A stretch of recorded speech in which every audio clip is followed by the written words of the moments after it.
कौन सोच सकता था कि एक साधारण सा दूध का डिब्बा रे के हाथों में आते ही जेल तोड़ने का सबसे बड़ा हथियार बन जाएगा। लेकिन जैसे ही रे ने उस डिब्बे को फाड़ा, उसमें से एक पतली चमकदार प्लास्टिक की शीट बाहर निकली। मौका मिलते ही उसने उस शीट को जेल के गेट पर लगे पासवर्ड लॉक के ऊपर सावधानी से चिपका दिया। जब गार्ड ने पासवर्ड टाइप किया तो उसकी उंगलियों के निशान उस शीट पर साफ छप गए। रे ने एलिमिनेशन मेथड का इस्तेमाल करते हुए जल्द ही सही पासवर्ड का कॉम्बिनेशन ढूंढ निकाला। लेकिन असली चुनौती अभी बाकी थी। गेट के बाहर हाथ कैसे पहुंचाया जाए। रे ने टॉयलेट पेपर को पानी में भिगोकर छोटी छोटी गोलियां बनाई और उनमें टूथपेस्ट मिलाकर एक चिपचिपा मिश्रण तैयार किया। फिर एक बड़े कागज की शीट में इन्हें लपेटकर उसने एक अनोखा चिपचिपा हथियार बनाया। लेकिन यह सब करने के लिए उसे कैमरे की नजरों से बचना था। रे ने पहले ही गार्ड की दिनचर्या का बारीकी से अध्ययन कर लिया था। हर बार जब गार्ड उसे सेल में बंद करके जाता, वह बाहर सिगरेट पीने और समय बिताने के लिए चला जाता। इस दौरान मॉनिटरिंग रूम 7 मिनट के लिए खाली रहता था। यही रे का सबसे बड़ा मौका था। रे जानता था कि जेल से भागने के लिए 3 चीजें जरूरी हैं। पहला, गार्ड्स की रूटीन की पूरी जानकारी। दूसरा,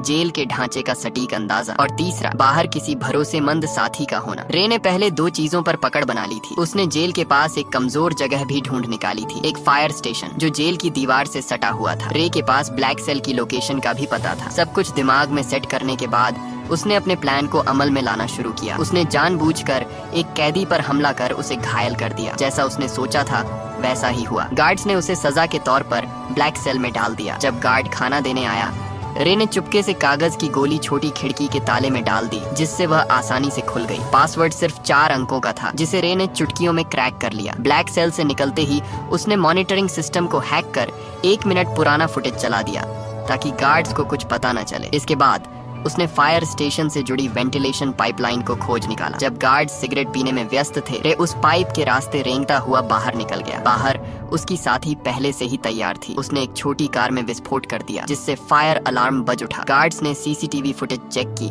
लेकिन सब कुछ सामान्य दिखा। इस बीच रे फायर स्टेशन में दाखिल हो चुका था। उसने जल्दी से एक फायर फाइटर की वर्दी चुराई और फायर ट्रक के नीचे छुप गया। अफरा तफरी का फायदा उठाकर वह ट्रक के साथ घटना स्थल तक पहुंचा और वहां से अपनी साथी की गाड़ी में बैठकर साफ बच निकला। यह रे की 14वीं जेल ब्रेक थी, जहां यह खुलासा होता है कि वह कोई नॉर्मल अपराधी नहीं था। उसका असली काम जेलों की सिक्योरिटी सिस्टम को टेस्ट करना था। असल में वह एक सिक्योरिटी कंपनी का ओनर था, जिसकी वजह से वह नकली कैदी बनकर जेलों में घुसता और अपनी काबिलियत से बाहर निकलकर यह प्रूफ करता था कि जेल की सिक्योरिटी सिस्टम में सुधार की जरूरत है या नहीं। वह इतनी जेलों से भाग चुका था कि लोग कहने लगे कि यह बंदा किसी भी जेल को एस्केप कर सकता है। एक दिन सीआईए के लोग उसके पास आए और कहा कि उसे एक बहुत कड़ी और खुफिया जेल में जाना होगा, जिसका नाम या लोकेशन किसी को बताने का आर्डर नहीं था। ये मिशन बहुत खतरनाक था। बावजूद इसके रे मान गया, क्योंकि उसे लाखों डॉलर का यह ऑफर वर्थ हिट लगा। कौन जानता था कि पैसा सच में इंसान से कुछ भी करवा सकता है।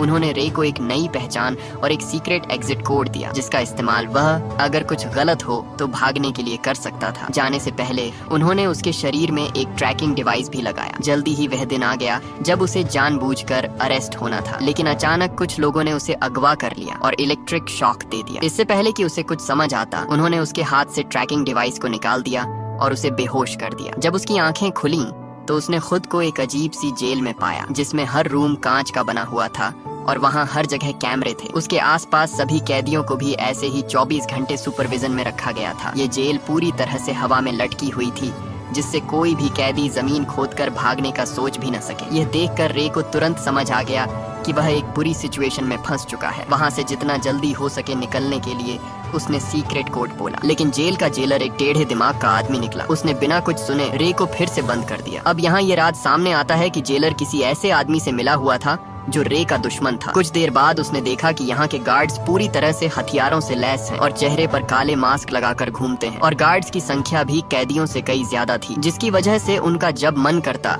वे किसी को भी मारने या पीटने लग जाते। वहीं कैदियों को टॉर्चर करने के लिए एक भयानक कमरा बनाया गया था, जहां अंदर जाते ही तेज रोशनी से आंखें चकाचौंध हो जाती थी। इसके अलावा वहां का तापमान भी बहुत ज्यादा था, लेकिन इसके बावजूद दर्द को सहते हुए रे जैसे तैसे पूरे कमरे की जांच पड़ताल करने लगा। तभी मुआयना करते हुए उसकी नजर फर्श पर स्टील प्लेट से जुड़ी कील पर पड़ी। उसी मोमेंट उसके दिमाग में एक आइडिया आया। बाहर निकलने के बाद उसने प्लान बनाना शुरू कर दिया। अब जेल से बाहर निकलने के लिए उसे किसी की सख्त जरूरत थी। जैसे ही उसने अपनी पहचान बनानी शुरू की, तभी टाइसन नाम का एक आदमी उससे दोस्ती करने आ गया। उसकी आंखों में अलग ही चमक थी। उसने सीधे पूछा, क्या चाहिए तुझे? रे ने भी कुछ नहीं छुपाया और सीधा कहा, मुझे एक चमकदार आयरन शीट चाहिए जो रोशनी को रिफ्लेक्ट करे, और अगर तुम मुझे यह लाकर देते हो तो हमारी दोस्ती पक्की समझो। इस पर टाइसन भी राजी हो गया। इसके बाद वह सीधा जेलर के पास पहुंच गया और उसे उल्टा सीधा कहने लगा, जिससे टेढ़े दिमाग का जेलर गुस्से में आकर उसे वाटर टॉर्चर देने लगा। हालांकि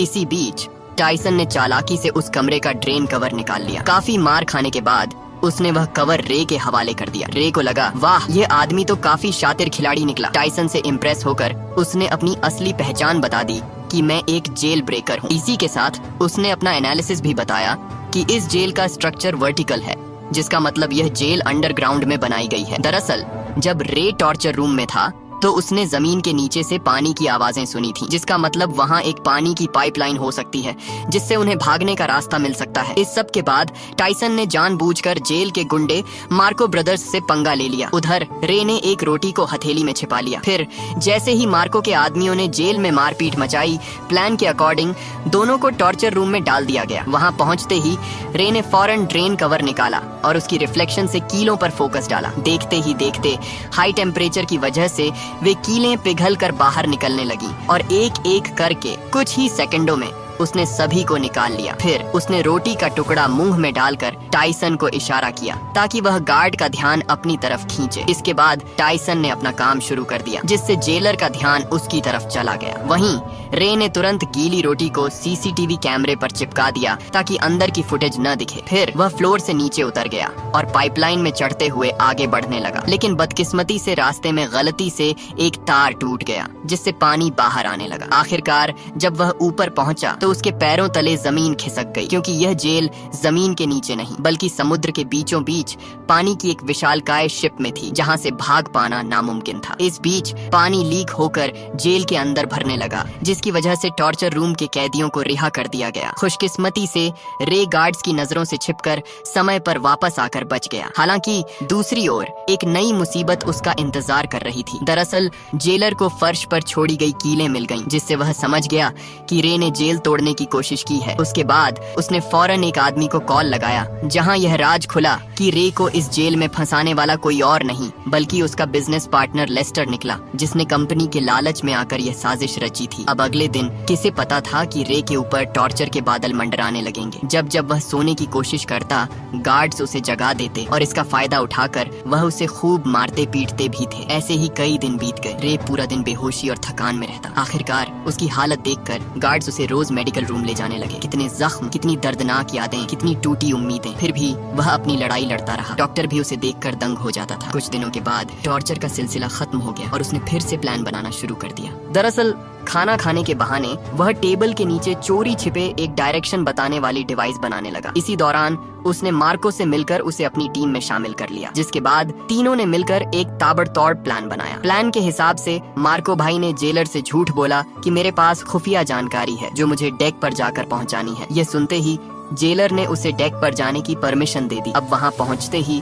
मार्को ने डायरेक्शन डिटेक्टर से मेजर करना शुरू कर दिया, मगर रे के लिए इतना काफी नहीं था। उसने नोटिस किया कि फ्लश करते वक्त पानी घड़ी की उल्टी दिशा में घूम रहा था। अब सारे डाटा को एनालिसिस करने के बाद उसने कंक्लूड किया कि वह अभी नॉर्दर्न हेमिस्फेयर में है। फिर एक नए आए कैदी से पूछने पर पता चला कि अभी नवंबर का महीना चल रहा है। इसके बाद रे ने अपने बॉडी टेम्परेचर को ध्यान में रखकर अनुमान लगाया कि वहाँ का तापमान जरूर मोरक्को तट के आसपास का होगा। इतनी मशक्कत के बाद आखिरकार अंत में जाकर उन्होंने क्लियर लोकेशन का पता लगा ही लिया। हालांकि लोकेशन पता होने के बावजूद वे वहां से निकलते भी तो कैसे? तभी टाइसन ने कहा कि अगर हम किसी तरह से बाहर मौजूद मेरे आदमियों तक मैसेज भेज सकें तो हमें यहाँ से निकलने से किसी का बाप भी नहीं रोक सकता। उसकी बातें सुनकर रे को लगा कि इस जेल का डॉक्टर शायद उसकी मदद कर सकता है। उसके बाद उन्होंने एक प्लान बनाया जिसके अकॉर्डिंग टाइसन ने जानबूझकर रे पर हमला कर दिया, जिससे वह डॉक्टर के पास जा सके। ऐसे ही कई दिनों तक रे बीमार होने का नाटक करके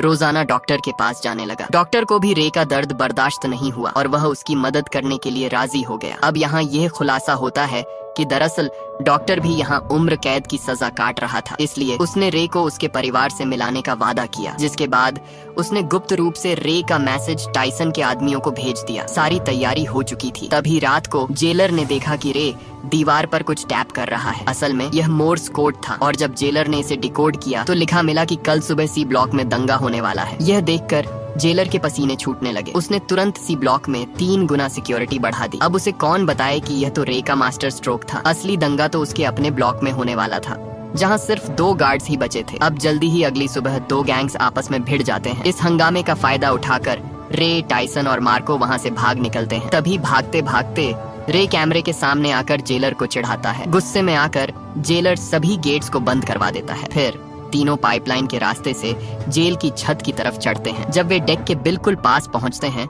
तो उनका रास्ता एक इलेक्ट्रॉनिक गेट से बंद हो जाता है, जिसे खोलने का बस एक ही रास्ता था कि पूरी जेल का पावर ऑफ कर देना। इस जोखिम भरे काम से सबको वापस पकड़ा जा सकता था। वहीं दूसरी तरफ जेलर ने मोशन डिटेक्टर के जरिए उनकी लोकेशन ट्रेस कर ली और फिर सारे गार्ड्स उनके पीछे लग गए। तभी भागने के दौरान मार्को को गोली लग जाती है। वह समझ जाता है कि उसका जिंदा बचना अब मुश्किल है, इसलिए वह अपने साथियों को भागने को कहता है और अकेले गार्ड्स को रोकता है। जैसे तैसे रे नीचे पावर रूम तक पहुंचकर पूरे शिप का पावर ऑफ कर देता है और ऊपर गेट खुलते ही टाइसन तुरंत डेक तक पहुंच जाता है। खुशकिस्मती से वहां हेलीकॉप्टर भी पहुंच चुकी थी, लेकिन टाइसन के मजबूत इरादों की वजह से वह रे को अकेला छोड़कर जाता भी तो कैसे। उसने मशीन गन उठाई और सामने आने वाले गार्ड्स पर गोलियां चलानी शुरू कर दी। वहीं दूसरी तरफ रे छुपकर पानी के एक टैंक में घुस गया, जहां उसे ढूंढ पाना मुश्किल था। यह देखकर जेलर ने तुरंत आदेश दिया कि शिप को दोबारा रिस्टार्ट करो, जिस पानी के टैंक में रे छुपा था